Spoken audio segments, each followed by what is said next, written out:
Yeah, section. I'll just explain from section 4 to 4.3, मतलब 4.1, 4.2, 4.3. I'll explain it in a one go. मेरे को नहीं लगता इतने बड़े बड़े सेक्शंस पढ़ने की ज़रूरत है, बट मैं कुछ जो भी पॉइंट्स नोट आउट करने चाहिए वो मैं कर दूंगा। द हाँ, सो आपकी पेमेंट, आपको जो फीस पे करना है वो आपकी पेमेंट के फर्स्ट मंथ से शुरू हो जाएगा।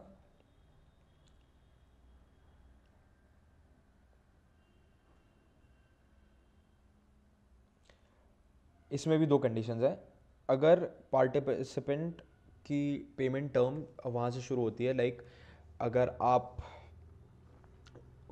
कोई जॉब एक्सेप्ट कर लेते हैं तो आपको क्या कहते हैं, आपके very first month of the employment से आपको वो अमाउंट पे करना होगा।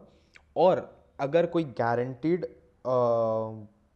जॉब ऑफर है वाया एक्यो जॉब, जो कि आपके प्रिस्क्राइब्ड इनकम थ्रेशोल्ड, यानी कि जो आपको गारंटीड मिनिमम सैलरी अश्योर की गई थी एग्रीमेंट में, उसके उसका या उसके ऊपर का है, तो आपको वो amount from the very that month पे करना शुरू करना होगा। लाइक अगर आप आके जॉब से अराउंड 6 लाख की जॉब लैंड कर लेते हो और आपका प्रिस्क्राइब्ड इनकम थ्रेशोल्ड है 5, अराउंड 5 लाख का, तो फ्रॉम दैट वेरी, अगर आप डिनाई करते हो स्टिल, अगर आपने डिनाई किया है वो ऑफर कंपनी ने आपको प्रोवाइड किया था, सो दैट मीन्स कि आपको from that very first month आपको वो अमाउंट पे करना शुरू करना होगा।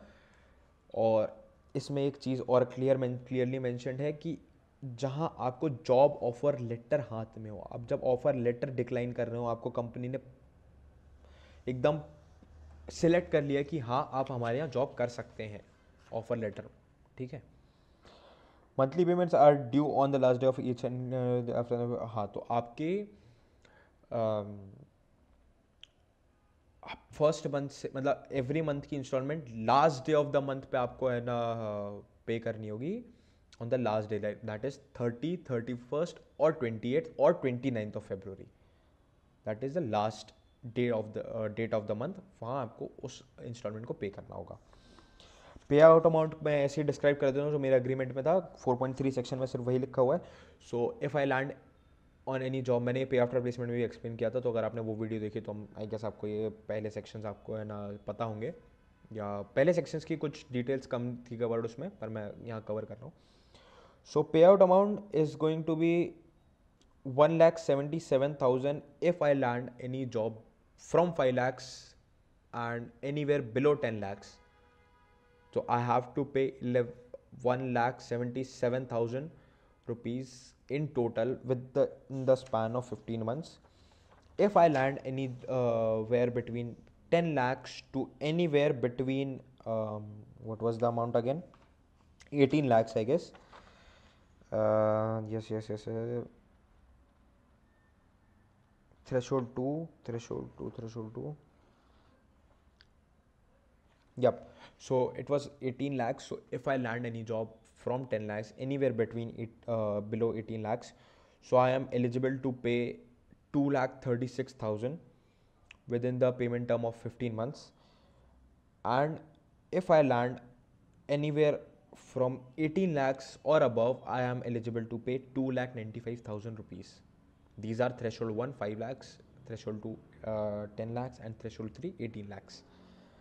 एडिशनल फीस के बारे में एक सेक्शन है 4.4, जहाँ पे नॉन बिजनेस डेज को कंसिडर करते हुए, अगर from the day of payment, यानी कि जिस डेट पे आपकी पेमेंट आनी चाहिए फ्रॉम यू टू आक्यो जॉब, वो अगर 10 दिन के अंदर नहीं आती है तो आपके ऊपर एक लेट फी अप्लाई करी जाएगी, जो कि 5% से ज़्यादा नहीं होगी। Yep, that's all. The participant shall be entitled to prepaid at any time by paying the company the payment amount. तो आप जो इस चीज़ के बारे में क्लियरली मेंशन नहीं है।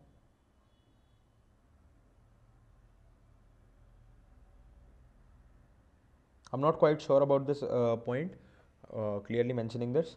The participant shall be entitled to prepay at any time by paying the company the prepayment amount.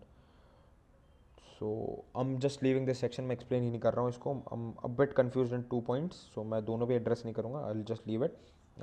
Make sure you consider it the counselor. अगर आप साइन अप कर रहे हो ये मेरी अग्रीमेंट की वीडियो देखने के बाद, या आप अग्रीमेंट साइन करने वाले हो, तो सेक्शन 4.5 एक बार डिस्कस कर लेना, और मे बी मैं बाद में मेंशन कर दूंगा इसको कहीं से क्लियर करवा के. Closure of payment term. The monthly payment shall end upon the complete satisfaction of fees payable. अगर आप जैसे ही सेक्शन 4.6 से, तो जैसे ही आपका सेटिस्फैक्टरी अमाउंट पे हो जाता है, तो आप उतना अमाउंट आपका पेमेंट का जो वो, मतलब what how do I describe this, basically आपकी पेमेंट्स उस दिन से बंद हो जाएंगी जैसे आपने अपना जितनी आपको फीस पे करनी थी आपने पे कर दी, उस दिन से आपकी पेमेंट्स बंद. बेसिक सी चीज़ है बस. वेंडर और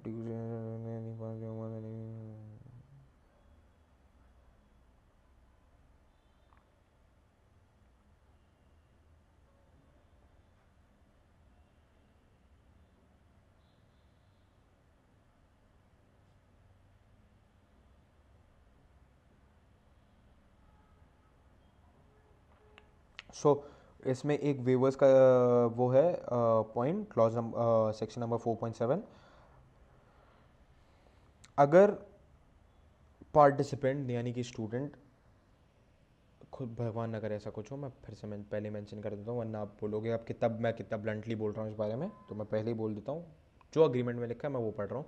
so if during the payment time और सम nearby around that or anywhere between you are under this agreement,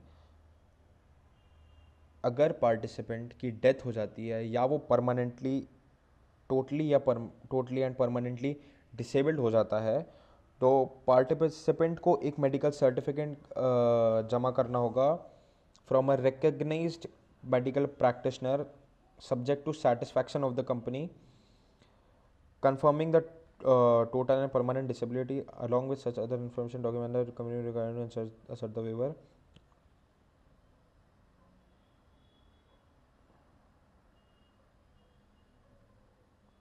so till the date company आपको रिटर्न में ये दे दे कि हाँ आप परमानेंटली हम आपकी सारी फीस वेव कर रहे हैं, मतलब हम हटा रहे हैं आपसे, कोई फीस नहीं लेंगे, तब तक पार्टिसिपेंट को पेमेंट करना होगा. पर once the company make sure that the participant has died or is permanent is or has become in totally or and permanently disabled, after that company after that writing company will not ask you for any money. और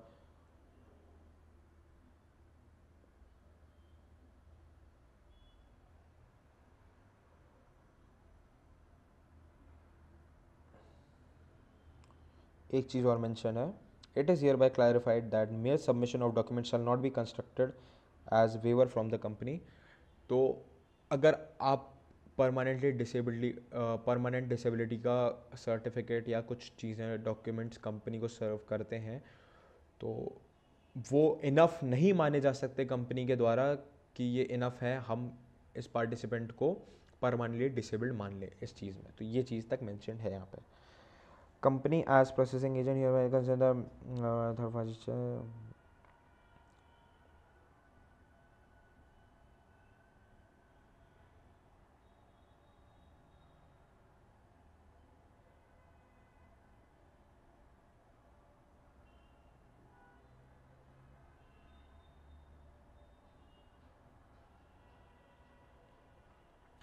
सो basically एक section 4.8 एक और छोटी सी चीज़ है कि आप company को अपना कंसेंट दे रहे हैं कि आप asked for any details regarding your financial things, आप कंपनी को ये प्रोवाइड करेंगे. एंड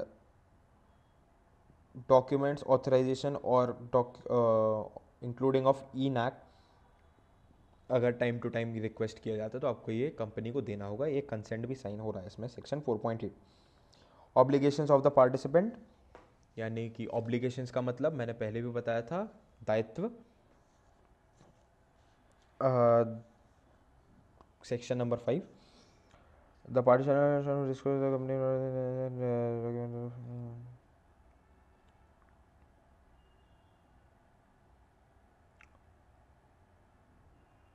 हाँ, सो फर्स्ट डिस्क्लोजर्स का सेक्शन है 5.1। सो अगर कंपनी आपसे मांगती है कोई डॉक्यूमेंट्स, बिलो मेंशन है, मैं वो डॉक्यूमेंट्स लिस्ट कर रहा हूँ। सो अगर आपसे कंपनी मांगती है कोई भी डॉक्यूमेंट्स, तो आपको, आपका दायित्व बनता है, obligated, you are obligated to that you have to submit those documents within 3 days from any such day, date or event that has happened. So the documents are primary residence address, phone number or email, or any other material change due to information previously provided to company. अगर आपका phone number, permanent address या email change होता है तो आपको company को with in 3 days ये बताना होगा। अगर आपका एम्प्लॉयमेंट स्टेटस चेंज होता है, including both termination of employment and new employment, including nature of your position and designation, आपको अपनी, अगर आपका employment status during the payment period change होता है तो आपको उसके बारे में भी कंपनी को इन्फॉर्म करना होगा। दैट इज़ आपका टर्मिनेशन, यानी कि जब आपने उस पहली डेजिग्नेशन और कंपनी को छोड़ा, एंड जिस नई कंपनी में आपने ज्वाइन किया है विथ योर डेजिग्नेशन और position. Offer letter of any employment, अगर आपसे आके जॉब एज अ कंपनी मांगती है आपका कोई भी ऑफर लेटर, तो आपको वो कंपनी को प्रोवाइड करना होगा। Any change in the offer letter originally shared,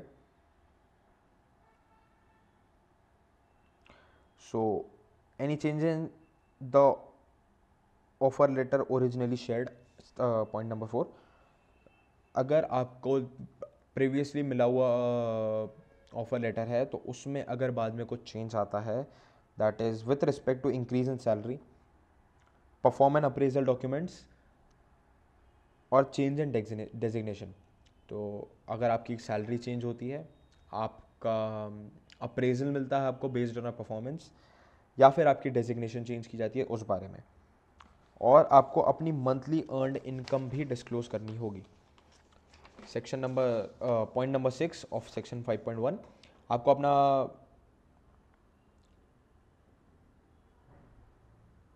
अगर आपके मैरिटल स्टेटस चेंज होता है ड्यूरिंग दैट टाइम, तो to the extent reasonably required for the company to exclude earnings of your spouse from the calculation of your earn income, आपकी earn income से आपकी spouse की income exclude करने के लिए आपका मैरिटल स्टेटस भी पूछा जा सकता है। Point number 7, any job offer potential extended by any other prospective employer whether return or oral, अगर आपको कहीं और से कोई जॉब ऑफर आ रहा है तो वो भी आपको कंपनी को बताना होगा, whether it is written or oral. और अगर कोई इंटरव्यू राउंड, लास्ट पॉइंट है सेक्शन 5.1 का, अगर एक्सटेंड होता है by any prospective employer whether return, और अगर कोई एनी इंटरव्यू राउंड एक्सटेंड होता है आपका, तो आप whether it is inform to you by written or in written manner or oral manner, आपको वो भी कंपनी को बताना होगा। Let's head on to section 5.2, for the tax in which part terms begin through tax year in which the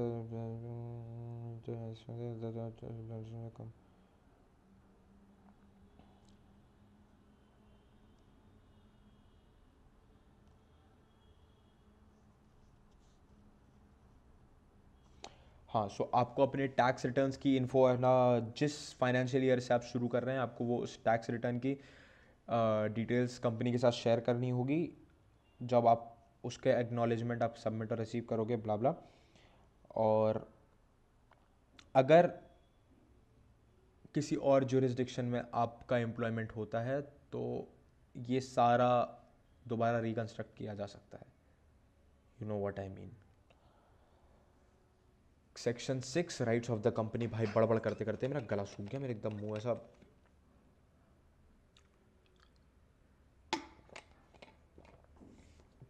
Not gonna lie, it's been 44 minutes almost, and I am speaking from past 35 minutes non-stop. एक एक चीज़ कितने प्यार से explain कर रहा हूँ मैं तुम लोग, जो तुम लोग साले मुझसे इंस्टाग्राम पे नंबर मांगते हो, गंदे बच्चे। कितना बचा है एक्सप्लेन करने को?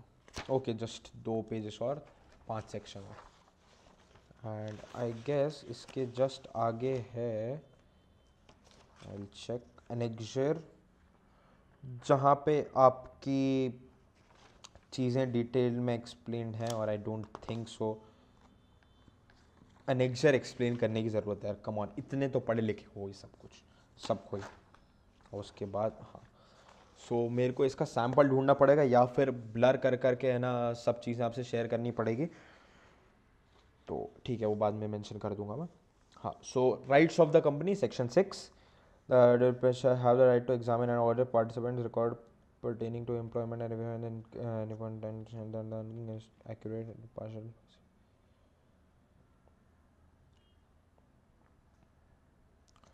So अगर during the time of payment term, अगर आप जब कंपनी को पे कर रहे हो उस टाइम पे कंपनी को किसी भी टाइम राइट है आपकी अर्निंग्स आपके पास्ट और करंट एम्प्लॉयर के बारे के थ्रू ऑडिट करने का, कि आपका आप जो पे अमाउंट मेंशन्ड है आपको उतना ही पे मिल रहा है, उससे कम मिल रहा है, उससे ज़्यादा मिल रहा है। बेनिफिशियल भी है कि अगर कम मिल रहा है तो आप आर्ग्यू कर सकते हो उस पॉइंट पे। क्रेडिट रिपोर्ट एंड मोडनेस auditor can verify the information provided help us understand the performance agreement, verify the employment number of sources including.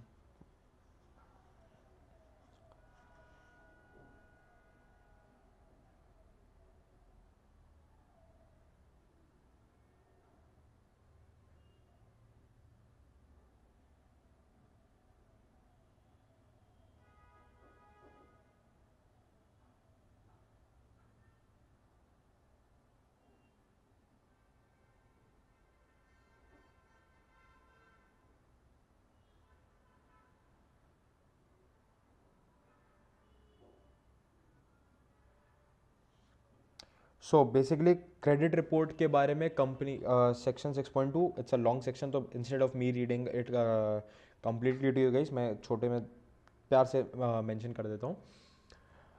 Company is entitled की, मतलब ऑथराइज्ड की, not entitled, authorised, don't mind my slip of words, authorised to allow, authorised to get credit report of your payments, like आपकी credit report company को access करने का बिल्कुल right है from your current or past employer or any third party, what was mentioned, agency, consumer reporting agencies, or any number of sources or by any reference of your references provided by you।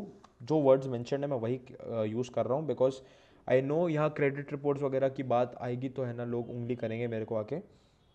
Although इसमें एक चीज़ फिर से mention है जो agreement के starting में mention थी, this agreement is not a loan और अदर क्रेडिट इंस्ट्रूमेंट।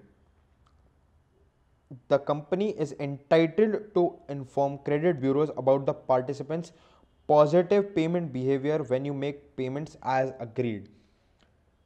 ये आपका कोई लोन या क्रेडिट नहीं है, बट स्टिल आपके late payments, delay in payments और you not paying these amounts can affect your credit report. ठीक है, सेक्शन 6.3 जिस पे मेरे को ट्रिगर हुआ था ये वीडियो बनाना है, सबसे ज़्यादा हुआ था कि मैंने लास्ट वीडियो में इस बारे में मेंशन किया था, यानी कि let's not rant out between the video. Conversion of the agreement मैं पहले भी एक्सप्लेन कर चुका हूँ ये वीडियो के स्टार्ट में। आई डोंट रिमेंबर कि मैंने इसी सेक्शन में किया था, ये जो रिकॉर्ड नहीं हो रहा था उसमें किया था, but still I explain it again. It is here bye agreed and confirm by the parties that, अब मैं इसको बहुत अच्छे से पढ़ रहा हूँ, अच्छे से सुनना, जिसको अंग्रेजी आती है वो सुनना अच्छे से। It is hereby agreed and confirmed by the parties that the company shall be entitled to convert this agreement into a loan agreement once the participant gets into an employment. In such an event, the third party financial institution shall pay the company the entire fees payable upfront, and such shall be third party financial institution shall be entitled to collect payable from the parties as per the terms of agreement. if इसका clear meaning मैं बहुत प्यार से समझा रहा हूँ, मैंने I guess पहले थोड़ा गलत एक्सप्लेन कर दिया, I am sorry for that, I am again apologising for that. इसका मतलब ये है कि आप किसी थर्ड पार्टी से उस फिक्स्ड अमाउंट का एक लोन लेके कंपनी को पे ऑफ कर सकते हो जब वो थर्ड पार्टी आपसे बेस्ड ऑन देयर कंडीशंस आपसे वो अमाउंट मतलब ले वापस रिसीव करे. ठीक है. थर्ड पार्टी फाइनेंशियल इंस्टीट्यूशन का बेसिक मीनिंग है लोन. आप इस अग्रीमेंट को, पीछे कुछ तो है नहीं, हाँ, इस अग्रीमेंट को लोन अग्रीमेंट में बदल सकते हो. That is you can pay the AccioJob institution company a complete amount by converting that amount from any third part, by basically taking a loan from any third party financial institution or organization or anything, basically a bank for me as far as I can think, and you can pay them that amount that you required to pay AccioJob. That's it. इसका basic बहुत simple meaning है. मैं starting में भी confuse था, I am really sorry for that. मैं again apologising. मैं एकदम परफेक्ट नहीं हूँ, मैं कोई नोट्स बना के नहीं आता वीडियो में.